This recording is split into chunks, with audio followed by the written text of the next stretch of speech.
Hello friends, आप सभी का यूट्यूब चैनल में बहुत बहुत स्वागत है। आज हम डिस्कस करेंगे कि क्या मैजिस्ट्रेट क्लोजर रिपोर्ट को रिजेक्ट करने के बाद सेम फैक्ट्स पर प्रोटेस्ट पिटीशन पर कॉग्निजेंस ले सकता है या नहीं। इस प्रपोजिशन को हम सुप्रीम कोर्ट के एक जजमेंट के माध्यम से डिस्कस करेंगे। इस केस में कंप्लेनेंट ने अक्यूज के अगेंस्ट एफआईआर किया, पुलिस ऑफिसर ने इन्वेस्टिगेशन कंप्लीट करके क्लोजर रिपोर्ट फाइल किया। कंप्लेनेंट ने इस क्लोजर रिपोर्ट के अगेंस्ट प्रोटेस्ट पिटीशन फाइल किया। चीफ जुडिशियल मैजिस्ट्रेट ने इस केस में क्लोजर रिपोर्ट को रिजेक्ट किया और प्रोटेस्ट पिटीशन को कंप्लेंट मानते हुए कंप्लेंट पर कॉग्निजेंस लिया और कंप्लेनेंट और उनके विटनेसेस को एग्जामिन करके अक्यूज्ड को समन्स इशू किया।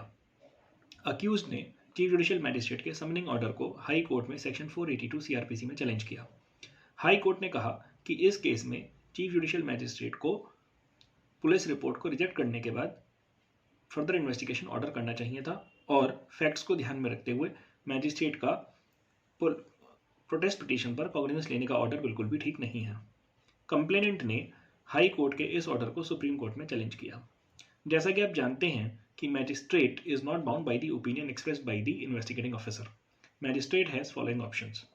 अगर पुलिस ऑफिसर ने इन्वेस्टिगेशन करने के बाद चार्जशीट फाइल किया है तब भी मैजिस्ट्रेट कॉग्निजेंस लेने से मना कर सकता है, और अगर पुलिस ऑफिसर ने क्लोजर रिपोर्ट फाइल किया है तब भी मैजिस्ट्रेट अपने डिस्क्रिशन को एक्सरसाइज करते हुए कॉग्निजेंस ले सकता है।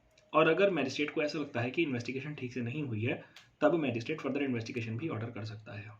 सेक्शन 173 सब सेक्शन 2 क्लॉज 2 में पुलिस ऑफिसर के ऊपर ये लीगल ऑब्लिगेशन है कि वो पुलिस रिपोर्ट फाइल करते समय इन्फॉर्मेंट को नोटिफाई करे कि उसने क्या स्टेप लिया है।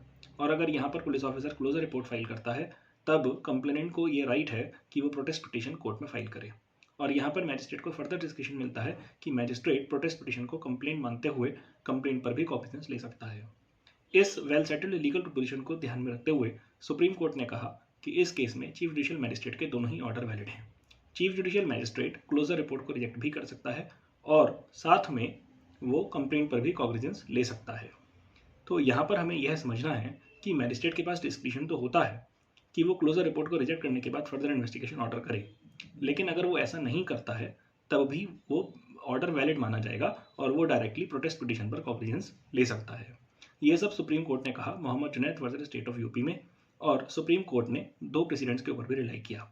Number 1 Gopal Vijay Verma versus Bhubaneswar Prasad Sinha and B Chandrika versus Santosh and another. Thank you.